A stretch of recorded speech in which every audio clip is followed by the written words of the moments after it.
Hello aspirants, post office ಕ್ಯಾಂಪಸ್ಗೆ ನಿಮಗೆ ಸ್ವಾಗತ. So last ಕ್ಲಾಸಲ್ಲಿ ನಾವು ಪ್ರೀಪೇಮೆಂಟ್ ಆಫ್ ಪೋಸ್ಟೇಜನ್ನು ಕ್ಯಾಶನ್ನು ನೋಡಿದ್ದೀವಿ. ಐ ಹೋಪ್ ನೀವು ರಿವೈಸ್ ಮಾಡಿದ್ದೀರ ಅನ್ಕೋತೀನಿ. ಆ್ಯಂಡ್ ಮತ್ತೊಂದು ಪಾಯಿಂಟ್ ಇಲ್ಲಿ ಆ್ಯಡ್ ಮಾಡ್ಬೇಕು ನಾನು.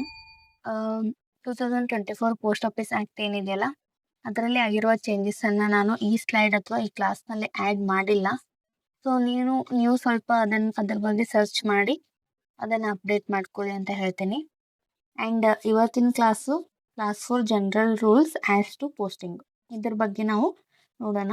PO ಗೈಡಲ್ಲಿ ಬರುವಂತಹ clauses number 15 to 25, clause number 15ರಿಂದ 25ರವರೆಗೆ ನಾವು ಈ ಕ್ಲಾಸ್ನಲ್ಲಿ ಡಿಸ್ಕಸ್ ಮಾಡೋಣ. ಎಲ್ಲ ಕ್ಲಾಸಸ್ ಕೂಡ ಭಾಳ ಕಡಿಮೆ ಇದೆ, ಎಕ್ಸ್ಪ್ಲನೇಷನ್ ಕೂಡ ತುಂಬ ಕಡಿಮೆ ಇದೆ. ಆ್ಯಂಡ್ ನಾವು ಡೇ ಟು ಡೇ ಲೈಫಲ್ಲಿ ಇದನ್ನು ಯೂಸ್ ಮಾಡ್ತೀವಿ. ಸೊ ಇದು ನಿಮಗೆ ಈಸಿ ಆಗ್ಬೋದು ಈ class. Let's begin. First of all ನಾವು ಟೋಟಲ್ ಕ್ಲಾಸ್ 15 to 25 ಯಾವುದು ಕ್ಲಾಸ್ ಏನು ಹೇಳ್ತದೆ ಅಂತ ನೋಡೋಣ. Class number 15 general rules as to packing, class number 16 sealing, class number 17 posting of coins, class number 18 posting in letter boxes, clause number 19 posting in a special letter boxes, clause number 20 presentation of large official and other letters in a bulk at the window of the van or post office, clause 21 articles requiring special treatment, clause 22 desirability of posting early, clause 23 manner of affixing postage stamps, clause 24 non-postal articles, charity stamps, labels, seals, etc. clause 25 use of minimum number of postage stamps. ಇವೆಲ್ಲ total clause number 15 to 25 clauses ಇದ್ದಾವೆ. ಇವಾಗ ನಾವು 1 by 1 ಕ್ಲಾಸಸನ್ನು discuss ಮಾಡೋಣ. Okay, clause 15 ಏನು ಹೇಳ್ತದೆ? General rules as to packing.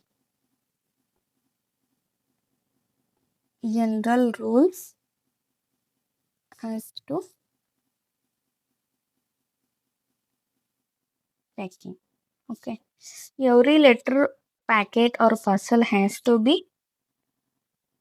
stamped by at least 2 post office. ಪ್ರತಿಯೊಂದು letter ಕೂಡ 2 ಪೋಸ್ಟ್ ಆಫೀಸ್ದಿಂದ ಡೇ ಸ್ಟ್ಯಾಂಪ್ ಆಗಿರಬೇಕು. ಅದು ಯಾವ ಪೋಸ್ಟ್ ಆಫೀಸ್ ಅಂದರೆ, ಫಸ್ಟ್ ಒಂದು booking post office, bookings. Next destination PO, ಯಾವ ಆಫೀಸಲ್ಲಿ ಡೆಲಿವರಿ ಆಗ್ತದಲ್ಲ ಆರ್ಟಿಕಲು, ಆ ಪೋಸ್ಟ್ ಆಫೀಸಿಂದ ಒಂದು ಡೇ ಸ್ಟ್ಯಾಂಪ್ ಆ ಆರ್ಟಿಕಲ್ ಮೇಲೆ ಬೀಳಬೇಕು. Okay, and during transit article face pressure and friction inside the mail bag. So the post office can't take any special precautions to secure safety of fragile articles. ಇಲ್ಲಿ ಕೊಟ್ಟಿದ್ದಾರೆ ನೋಡಿ, PO not responsible for care of fragile articles. ಇವಾಗ ನಾವು ಲೆಟರ್ಸನ್ನು book ಮಾಡಿದ್ಮೇಲೆ ಅವು ಟ್ರಾನ್ಸಿಟಲ್ಲಿ ಇರುವಾಗ, ಆರ್ಟಿಕಲ್ಸ್ಗಳು ಟ್ರಾನ್ಸಿಟಲ್ಲಿ ಇರ್ತಾವಲ್ಲ, ಆ ಟೈಮಲ್ಲಿ ನಾವು ಬ್ಯಾಗ್ಸ್ಗಳ ಲೋಡ್ ಮತ್ತು ಅನ್ಲೋಡ್ ಮಾಡ್ತೀವಿ. ಇವಾಗ RMS ಅಲ್ಲಿ ನೀವು ನೋಡಿರ್ತೀರಿ, ಬ್ಯಾಗ್ಸ್ಗಳನ್ನ ಒಂದ್ರ ಮೇಲೆ ಒಂದು ಈ ಥರ ಒಂದ್ರ ಮೇಲೆ ಒಂದು ಬ್ಯಾಗ್ಸ್ ಇಡ್ತಾರೆ. ಇವಾಗ ಲಾಸ್ಟ್ ಬ್ಯಾಗ್ನಲ್ಲಿ ಇರುವಂಥ ಆರ್ಟಿಕಲ್ ಮೇಲೆ ಅಫ್ಕೋರ್ಸ್ ಇವೆಲ್ಲ ಬ್ಯಾಗದ್ದು ಪ್ರೆಷರ್ ಬಿದ್ದೇ ಬೀಳ್ತದೆ. ಸೊ ಆ ಟೈಮಲ್ಲಿ ಇದರಲ್ಲಿ ನೀವು ಕಾಚಿಂದು ಇದು ಯಾವುದಾದ್ರೂ ವಸ್ತುಗಳು, ಗಾಜಿನ ವಸ್ತುಗಳು ಅಥವಾ ಯಾವುದಾದ್ರೂ ಸ್ಮೂತ್ ಇರುವಂಥ ವಸ್ತುಗಳನ್ನ ನೀವು ಹಾಕಿ ಆರ್ಟಿಕಲನ್ನು ಕಂಪ್ಲೀಟಾಗಿ ನೀವು ಕರೆಕ್ಟ್ ಪ್ಯಾಕ್ ಮಾಡಿರಲಿಲ್ಲ ಅಂದರೆ ಅದ್ರ ಮೇಲೆ ಪ್ರೆಷರ್ ಬಿದ್ದು ಆ ವಸ್ತುಗಳು ಒಡೆದು ಹೋಗೋ ಸಂಭವ ಇರ್ತದೆ. ಸೊ ಅದಕ್ಕಾಗಿ ನೀವು ಬುಕ್ ಮಾಡುವ ಟೈಮಲ್ಲಿ ಪ್ಯಾಕನ್ನು ಕರೆಕ್ಟ್ ಮಾಡಬೇಕು ಅಂತ ಹೇಳ್ತಾರೆ. Okay, then wax cloth should be used as an inside cover. When wax cloth is used, it should be used as an inside cover. ಮತ್ತೆ strong cover must be securely fastened. ಯಾಕಂದರೆ wax cloth should be used inside cover ಯಾಕಂತಾರೆ ಅಂದರೆ, ಇವಾಗ ಒಂದು article ಇದೆ, ಅದು ಇದ್ರ ಮೇಲೆ ನೀವು ವ್ಯಾಕ್ಸ್ ಕ್ಲಾತನ್ನು ಯೂಸ್ ಮಾಡಿದ್ದೀರಿ. ವ್ಯಾಕ್ಸ್ ಕ್ಲಾತನ್ನು ಯೂಸ್ ಮಾಡಿದ ನಂತರ ಈಗ ನಾವು ಆರ್ಟಿಕಲ್ ಬುಕ್ ಆದ ನಂತರ ಡೇ ಸ್ಟ್ಯಾಂಪನ್ನು ಹಾಕಬೇಕು. ಕ್ಲಾತ್ ಮೇಲೆ ಡೇ ಸ್ಟ್ಯಾಂಪ್ ಹಾಕ್ಲಿಕ್ಕೆ ಬರೋದಿಲ್ಲ, ಮತ್ತು ಸ್ಟ್ಯಾಂಪ್ಸ್ ಹಚ್ಚಬೇಕು, ಅದು ಕೂಡ ಮಾಡಲಿಕ್ಕೆ ಬರೋದಿಲ್ಲ. ಸೊ ಈ 2 ರೀಸನ್ಗೋಸ್ಕರ ಇದ್ರ ಮೇಲೆ ಒಂದು ನೀವು ಥಿನ್ ಟಿಶ್ಯೂ ಪೇಪರ್ ಅಥವಾ ಪೇಪರನ್ನು ಹಾಕಬೇಕು. ಆ್ಯಂಡ್ ಇದು ಹಾಕಿದ ನಂತರ ನಿಮ್ಮದು ಇದಿದೆಯಲ್ಲ ವ್ಯಾಕ್ಸ್ ಕ್ಲಾತ್ ಏನಾಗ್ತದೆ, ಇದು ಲೇಯರು ವ್ಯಾಕ್ಸ್ ಕ್ಲಾತದು ಇನ್ಸೈಡ್ ಕವರ್ ಆಗಿ ಇದಾಗ್ತದೆ, ಯೂಸ್ ಆಗ್ತದೆ. Okay. And packing must be, you should not give every letter or parcel should be closed properly and it should not give rise the sharp edges to injure official and should not damage correspondence, hinder postal operations ಅಂತ ಹೇಳ್ತಾರೆ. Packing must not have a sharp edges to injure official or damage mail. ಇವಾಗ ಒಂದೊಂದು letters ಇರ್ತವೆ, ಇದು postal ಎಂಪ್ಲಾಯೀಸ್ಗಳಿಗೆ injure ಆಗುವಂತಹ ವಸ್ತುಗಳನ್ನು ಹಾಕಬಾರ್ದು ಮತ್ತು ಆ ಥರ ಪ್ಯಾಕ್ ಕೂಡ ಮಾಡ್ಬೋದು. ಈಗೊಂದು ವಸ್ತು ಇದೆ, ಇದರದ್ದು ಎಡ್ಜ್ ಈ ಥರ ಇದೆ. ನೆಕ್ಸ್ಟ್ ಇದರ ಸೈಡಲ್ಲಿ ನಾವು ಒಂದು ಆರ್ಟಿಕಲ್ ಇರ್ತೀವಿ, ಇದರ ಎಡ್ಜ್ ಇದಕ್ಕೆ ತಾಗಿ ಈ ಮೇಲ್ಸ್ ಇದೇನು ಮೇಲ್ ಇದೆಯಲ್ಲ ಇದು ಮೇಲ್ ಕೂಡ ಡ್ಯಾಮೇಜ್ ಆಗಬಾರ್ದು. ಆ್ಯಂಡ್ ಇದನ್ನು ಯಾರು ಆಪ್ರೇಟ್ ಮಾಡ್ತಾ ಇರ್ತಾರಲ್ಲ ಎಂಪ್ಲಾಯೀಸ್, ಅವ್ರಿಗೆ ಕೂಡ ಡ್ಯಾಮೇಜ್ ಆಗಬಾರ್ದು. ಸೊ ಆ ಥರ ನೀವು ಒಂದು ಆರ್ಟಿಕಲ್ಸನ್ನು ಪ್ಯಾಕ್ ಮಾಡಬೇಕು ಅಂತ ಕ್ಲಾಸ್ 15 ಹೇಳ್ತದೆ. Next class 16. ಕ್ಲಾಸ್ 16 ಯಾವುದ್ರ ಬಗ್ಗೆ ಹೇಳ್ತದೆ? Class 16 about ceiling. ಸೀಲಿಂಗ್ ಅಂದರೆ ಡೇ ಸ್ಟ್ಯಾಂಪ್ಸ್ ಅಂತ ಅನ್ಕೊಳ್ಳಿದ್ನ, ಇದು ಡೇ ಸ್ಟ್ಯಾಂಪ್ಸ್ ಇದೆ, ಅದನ್ನು ಪೇಪರ್ ಮೇಲೆ ಹಾಕಿದರೆ ಅದು ಡೇ ಸ್ಟ್ಯಾಂಪ್, ಅದನ್ನು ವ್ಯಾಕ್ಸ್ ಮೇಲೆ ಹಾಕಿದರೆ ಅದು ಸೀಲಿಂಗ್. ಸೀಲಿಂಗ್ ಸ್ಟ್ಯಾಂಪ್ ಬರ್ತಾವಲ್ಲ, ನೀವು ನೋಡಿರ್ಬೇಕೆಲ್ಲರೂ, ಅದು ಸೀಲಿಂಗು. ಸೊ ಅದ್ರ ಬಗ್ಗೆ ಇಲ್ಲಿ ಕ್ಲಾಸ್ 16 ಹೇಳ್ತದೆ. Sealing, don't use sealing wax outside unregistered letter or packet. Okay, ನಾವು ಮೇಲ್ಸಲ್ಲಿ 2 ಪಾರ್ಟ್ ಮಾಡ್ತೀವಿ, register mail, unregistered mail. Okay, unregistered ಮೇಲ್ಗೆ ವ್ಯಾಕ್ಸ್ ಕ್ಲಾತ್ ಔಟ್ಸೈಡ್, ಅದರ ಔಟ್ಸೈಡ್ ವ್ಯಾಕ್ಸ್ ಕ್ಲಾತನ್ನು ಯೂಸ್ ಮಾಡಬೇಡಿ, ವ್ಯಾಕ್ಸನ್ನು ಯೂಸ್ ಮಾಡಬೇಡಿ ಅಂತ ಹೇಳ್ತಾರೆ. ಬಿಕಾಸ್ ಅದರಲ್ಲಿ ಏನೋ ಅಂಥದ್ದು ಭಾರಿ ವಸ್ತು ಇಲ್ಲ ಅಥವಾ ವ್ಯಾಲ್ಯೂಯಬಲ್ ವಸ್ತು ಇಲ್ಲ ಅಂದರೆ ಸೊ ಅದ್ರ ಮೇಲೆ ವ್ಯಾಕ್ಸ್ ಮಾಡಿ ಯೂಸ್ ಇಲ್ಲ. ಬಿಕಾಸ್ ಸುಮ್ಮನೆ ಹಾಗೆ ಮಾಡಿದರೆ ಅದು ಮೂವ್ಮೆಂಟ್ ಆಗಬೇಕಾದ್ರೆ ಟ್ರಾನ್ಸಿಟ್ ಟೈಮಲ್ಲಿ ಬೇರೆ ಆರ್ಟಿಕಲ್ಗೆ ಡ್ಯಾಮೇಜ್ ಕೂಡ ಮಾಡ್ಬೋದು. ಆ್ಯಂಡ್ ವರ್ಕರ್ಸ್ ಇರ್ತಾರಲ್ಲ, ಸೊ ಅವ್ರಿಗೂ ಕೂಡ ಪ್ರಾಬ್ಲಮ್ ಆಗ್ಬೋದು. ಅದಕ್ಕೋಸ್ಕರ ಇನ್ನು ಪ್ರಿಕಾಷನ್ ಯಾವ ಥರ ತೊಗೋಬೇಕಂದ್ರೆ, ಲೇ thin paper tissue on wax when ceiling article for hot climate. Hot climates ಇದು ಪಾಯಿಂಟ್ಸ್ ಬೇರೆ ಇದೆ. ಓಕೆ, ಲೇ ಥಿನ್ ಪೇಪರ್ ಅಂದರೆ ಇವಾಗ ವ್ಯಾಕ್ಸ್ ಮಾಡಿರ್ತಾರ, ಇದೇನು ಮಾಡ್ತದೆ, ಇವಾಗ ಬೇರೆ ಕಡೆ ಒಂದೊಂದು ಇದು ಆರ್ಟಿಕಲ್ ಏನಿದೆ ಒಂದು ಲೊಕೇಶನ್ಗೆ ಹೋಗಬೇಕು, ಆ ಲೊಕೇಶನಲ್ಲಿ ಇದು ಹಾಟ್ ಕ್ಲೈಮೇಟ್ ಇದೆ ಅಂದ್ಕೊಳ್ಳಿ. ಸೊ ಇದು ಏನು ಮಾಡ್ತದೆ, ಸೀಲ್ ಇರೋದು ಎಲ್ಲ ಸ್ಪ್ರೆಡ್ ಆಗ್ತದೆ. ಸ್ಪ್ರೆಡ್ ಆಯ್ತಂದರೆ ಬೇರೆ ಆರ್ಟಿಕಲ್ಸ್ಗೆ ಟಚ್ ಆಗ್ಬೋದು, ಮತ್ತು ಇದೇ ಆರ್ಟಿಕಲ್ಸ್ ಆ್ಯಂಡ್ ವ್ಯಾಕ್ಸ್ ಕೂಡ ಇದಾಗ್ಬೋದು. ಸೊ ಅದಕ್ಕೋಸ್ಕರ ಈ ಥರ ಆಗಬಾರ್ದಂದ್ರೆ ವ್ಯಾಕ್ಸ್ ಕ್ಲಾತ್ ಮೇಲೆ ಒಂದು ಟಿಶ್ಯೂ ಪೇಪರನ್ನು ನೀವು ಹಚ್ಚಿ ಆಮೇಲೆ ಸೀಲ್ ಮಾಡಬೇಕು. ಓಕೆ, ಈ ಥರ ಪೇಪರನ್ನು ಹಚ್ಚಿರಂದರೆ ನೀವು ಇದು ವ್ಯಾಕ್ಸ್ ಮಾಡಿರುವಂಥದ್ದು ಸ್ಪ್ರೆಡ್ ಆಗೋದಿಲ್ಲ ಮತ್ತು ಬೇರೆ ಆರ್ಟಿಕಲ್ಸ್ ಕೂಡ ಡ್ಯಾಮೇಜ್ ಮಾಡೋದಿಲ್ಲ. ಆ್ಯಂಡ್ ಫಾರಿನ್ ಮೇಲ್ಸ್ದು ಇಲ್ಲಿ ಹಾಟ್ ಕ್ಲೈಮೇಟ್ಸ್ ಏನಿದೆಯಲ್ಲ ಇದರಲ್ಲಿ ಮತ್ತೊಂದು ಪಾಯಿಂಟ್ ಬರ್ತದೆ, ಫಾರಿನ್ ಮೇಲ್ ಆರ್ಟಿಕಲ್.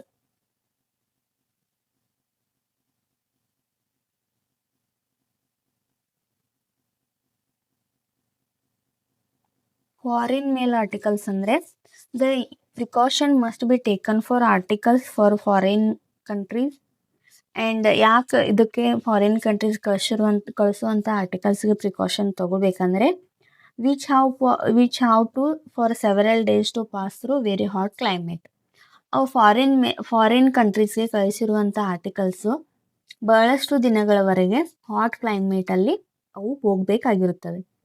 ಇವಾಗ ಒಂದು ಎಕ್ಸಾಂಪಲ್, ಅರಬ್ ಕಂಟ್ರಿಗೆ ನೀವು ಒಂದು ಆರ್ಟಿಕಲನ್ನು ಬುಕ್ ಮಾಡಿದ್ರಿ. ಸೊ ಈ ಪ್ರದೇಶದಲ್ಲಿ ತುಂಬ ಕ್ಲೈಮೇಟು ತಾಪಮಾನ ಜಾಸ್ತಿ ಇರ್ತದೆ. ಸೊ ಆ ಟೈಮಲ್ಲಿ ನೀವು ವ್ಯಾಕ್ಸನ್ನು ಮಾಡಿ ಕರೆಕ್ಟಾಗಿ ಅದನ್ನು ಇದು ಮಾಡಲಿಲ್ಲ ಅಂದರೆ ಈ 15 ಡೇಸ್ ಇದು ಹೋಯ್ತಂದರೆ ಸೊ ಇದೆಲ್ಲ ಹಿಂಗೆ ಸ್ಪ್ರೆಡ್ ಆಗುವ ಸಾಧ್ಯತೆ ಇರ್ತದೆ. ಸೊ ಅದಕ್ಕಾಗಿ ನೀವು ಪ್ರಿಕಾಷನನ್ನು ತಗೋಬೇಕು ಬೇರೆ ಕಂಟ್ರಿಗೆ ಬುಕ್ ಮಾಡುವ ಮೊದಲು. ಇದು ಟೋಟಲ್ ಏನು ಹೇಳ್ತದೆ, ಕ್ಲಾಸ್ 16 ಸೀಲಿಂಗನ್ನು ಅನ್ರಿಜಿಸ್ಟರ್ಡ್ ಆರ್ಟಿಕಲ್ಸ್ಗೆ ಯೂಸ್ ಮಾಡಬಾರ್ದು. ಇಫ್ ಯೂಸ್ಡ್ ಥಿನ್ ಪೇಪರ್ ಮತ್ತು ಟಿಶ್ಯೂ ಪೇಪರನ್ನು ಯೂಸ್ ಮಾಡಬೇಕು. ಆ್ಯಂಡ್ ಫಾರಿನ್ ಕಂಟ್ರೀಸ್ಗೆ ಕಳಿಸಿರುವಂಥ ಆರ್ಟಿಕಲ್ಗಳು ಪ್ರಿಕಾಷನನ್ನು ತಗೋಬೇಕು. Okay, next class 17. ಕ್ಲಾಸ್ 17 ಏನು ಹೇಳ್ತದೆ ಅಂದರೆ posting of coins. Posting of coins ಇದ್ರ ಬಗ್ಗೆ ಹೇಳ್ತದೆ. So coins, gold, Boolean, currency and jewellery.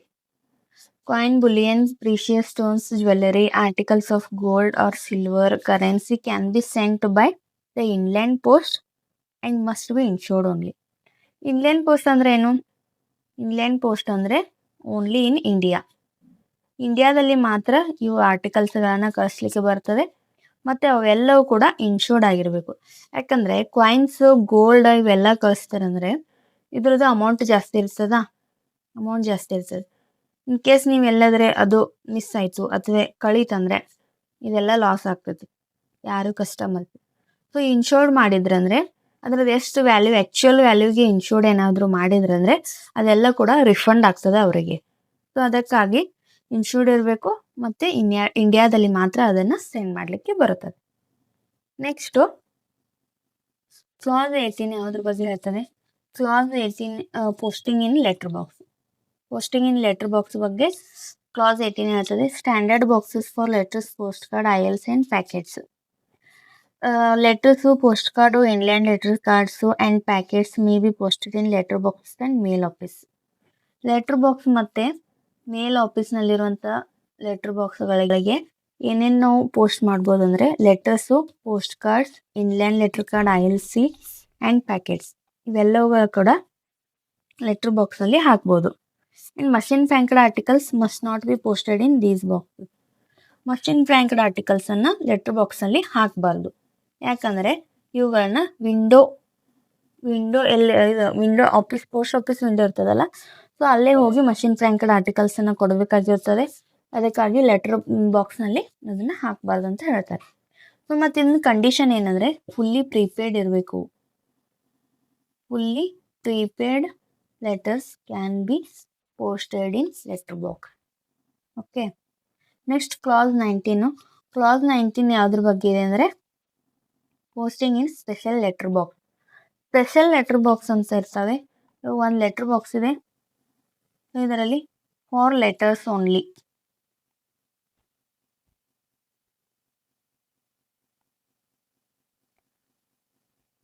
Letter boxes marked for letters only should be used for the posting only of letters and postcards. For letters only ಬರೆದಿರ್ತಾವಲ್ಲ ಆ ಇದು ಏನಂದರೆ post ಬಾಕ್ಸ್ಗೆ ಅದರಲ್ಲಿ only letters ಮತ್ತು post cards ಅಷ್ಟೇ ಹಾಕಲಿಕ್ಕೆ ಬರ್ತದೆ. Inland letter, ILC ಮತ್ತು ಪ್ಯಾಕೆಟ್ಸ್ ಇವುಗಳನ್ನು ಹಾಕಬಾರ್ದು. ಫಾರ್ ಲೆಟರ್ಸ್ ಅಂತ ಬರೆದಿರೋಂಥ ಲೆಟರ್ ಬಾಕ್ಸ್ನಲ್ಲಿ. ಆ್ಯಂಡ್ ಇನ್ನೊಂದೊಂದು ಕಡೆ ಏರ್ಮೇಲ್ ಆರ್ಟಿಕಲ್ಸ್ ಇರ್ತವೆ. ಏರ್ಮೇಲ್ ಆರ್ಟಿಕಲ್ಸನ್ನು ಲೆಟರ್ ಬಾಕ್ಸಲ್ಲಿ ಹಾಕಿರ್ತಾರೆ. ಇದೇನು ಬರ್ದಿರ್ತದೆ ಅಂದರೆ ಏರ್ಮೇಲ್ ಆ್ಯಂಡ್ QMS ಆರ್ಟಿಕಲ್ಸ್ಗಳಿಗೆ ಇವು ಇರ್ತವೆ. ಓಕೆ, QMS ಆರ್ಟಿಕಲ್ಸ್ ಮತ್ತು ಏರ್ಮೇಲ್ ಆರ್ಟಿಕಲ್ಸ್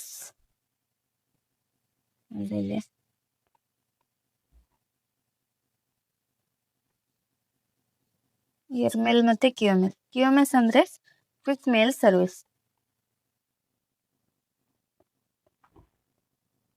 ಕ್ವಿಕ್ ಮೇಲ್ ಸರ್ವಿಸು. ಏರ್ಮೇಲ್ ಮತ್ತು QMS ಆರ್ಟಿಕಲ್ಸ್ ಅಂದರೆ ಇವಾಗ ಮೇನ್ ಸಿಟಿ ಇರ್ತಾವಲ್ಲ, ಹೈದರಾಬಾದು, ಬೆಂಗಳೂರು, ಚೆನ್ನೈ ಇಂಥ ಪ್ಲೇಸಲ್ಲಿ ಫಾಸ್ಟಾಗಿ ಡೆಲಿವರಿ ಆಗುವ ಸಂಬಂಧ ಲೆಟರ್ಸ್ಗಳನ್ನು ಏರ್ ಥ್ರೂ ಕಳಿಸ್ತಾರೆ. ಏರ್ಮೇಲ್ ಆರ್ಟಿಕಲ್ಸ್ ಅಂತ ಕರಿತಾರೆ ಇವಕ್ಕೆ. ಸೊ ಇವುಗಳನ್ನು ಕಳಿಸ್ಬೇಕಂದ್ರೆ ಈ ಲೆಟರ್ ಬಾಕ್ಸ್ನಲ್ಲಿ ಅವುಗಳನ್ನು ಹಾಕಬೇಕು. ಇದರಲ್ಲಿ ಏರ್ ಥ್ರೂ ಅಥವಾ ಏರೋಪ್ಲೇನ್ ಮೂಲಕ ಹೋಗುವಂಥ ಆರ್ಟಿಕಲ್ಸ್ನ ಅಷ್ಟೇ ಹಾಕಬೇಕು, ಬಾಕಿದು ಯಾವುದು ಹಾಕಬಾರ್ದು. ಆ್ಯಂಡ್ ಇವಕ್ಕೆ ಏನಂತಾರೆ ಅಂದರೆ ಸ್ಪೆಷಲ್ ಲೆಟರ್ ಬಾಕ್ಸಸ್ ಅಂತ ಕರೀತಾರೆ.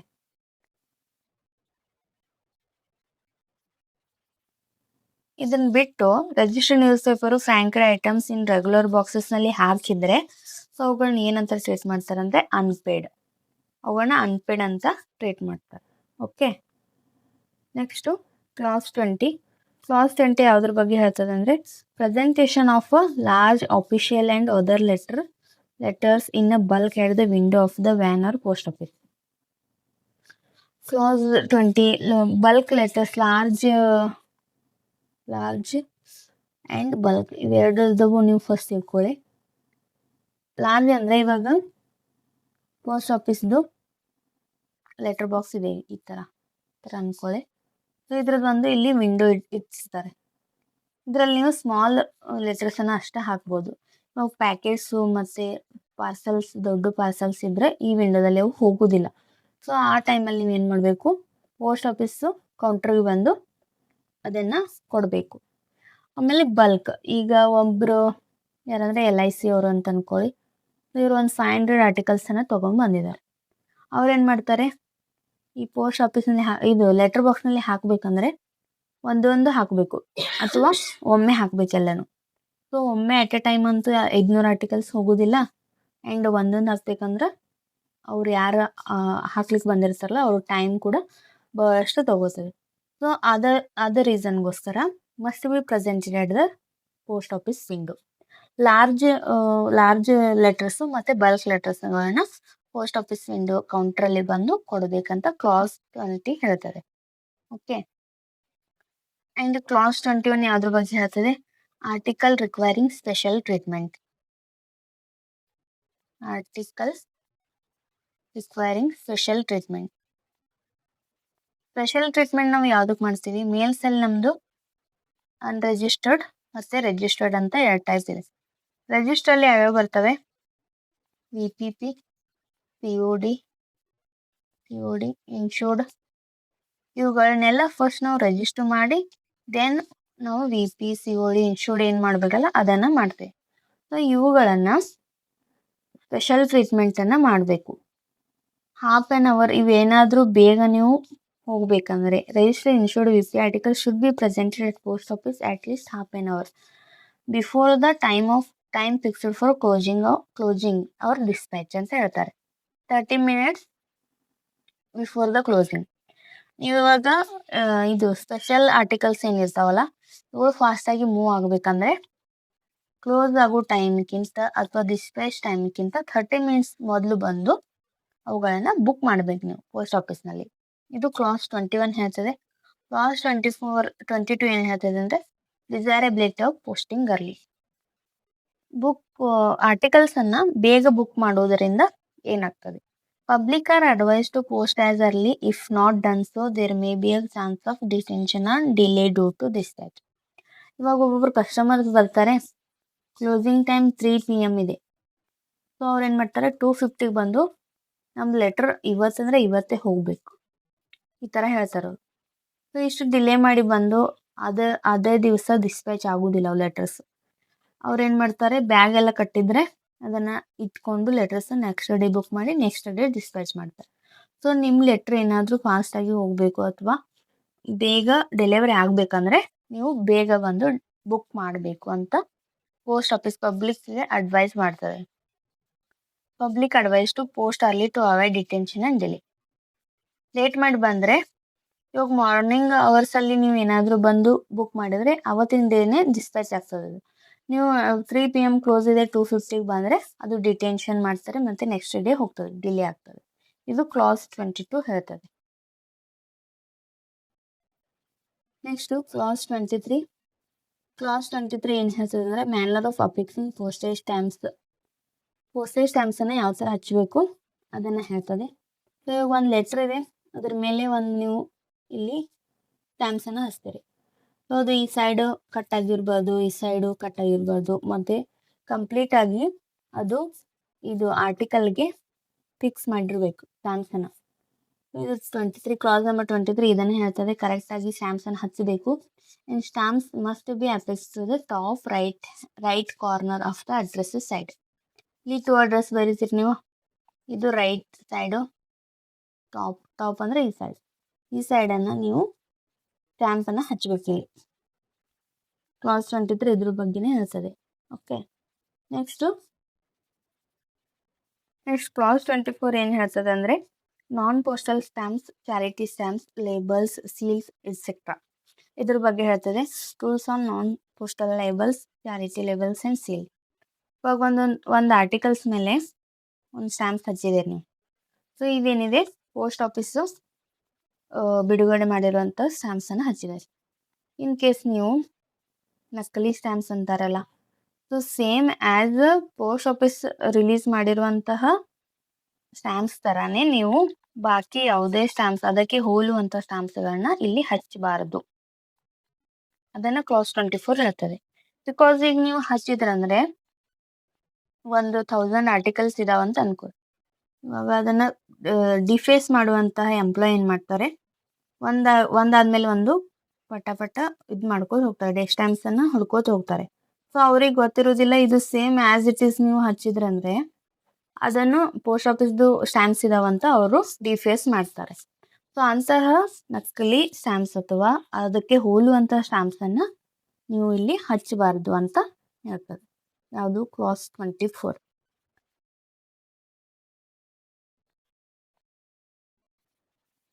Next class 25. ಕ್ಲಾಸ್ 25 ಏನು ಹೇಳ್ತದೆ ಅಂದರೆ use of minimum number of postage stamps. ಕಡಿಮೆ ನಂಬರ್ದು ಸ್ಟ್ಯಾಂಪ್ಸನ್ನು ಹಚ್ಚಬೇಕು. ಕಡಿಮೆ ನಂಬರ್ ಅಲ್ಲ, ಕಡಿಮೆ ಸ್ಟ್ಯಾಂಪ್ಸನ್ನು ಹಚ್ಚಬೇಕು.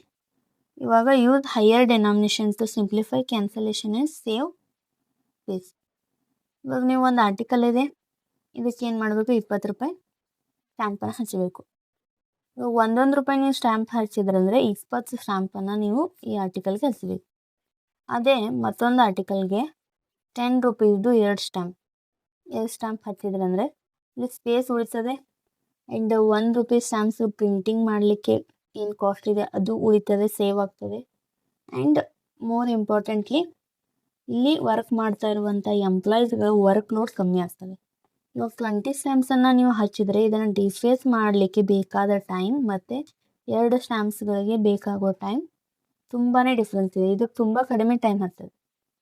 ಸೊ ಅದಕ್ಕಾಗಿ ನೀವು ಹೈಯರ್ ಡಿನಾಮಿನೇಷನ್, ಹೆಚ್ಚು ಅಮೌಂಟ್ ಇರುವಂಥ ಸ್ಟ್ಯಾಂಪ್ಸನ್ನು ಯೂಸ್ ಮಾಡಿ ಆ್ಯಂಡ್ ಸ್ಪೇಸನ್ನು ಕೂಡ ನೀವು ಸೇವ್ ಮಾಡ್ಬೋದು ಈ ಥರ ಮಾಡೋದ್ರಿಂದ. ಅದನ್ನು ಕ್ಲಾಸ್ 25ನಲ್ಲಿ ಹೇಳ್ತದೆ, use of minimum number of stamp. So ಇದಾಗಿತ್ತು ಇವತ್ತಿನ ಕ್ಲಾಸ್ ನಂಬರ್ 15 to 25. ಎಲ್ಲ ಕ್ಲಾಸಸ್ ನಿಮಗೆ ಅಂಡರ್ಸ್ಟ್ಯಾಂಡ್ ಆಗಿದೆ ಅಂತ ಅನ್ಕೋತೀನಿ.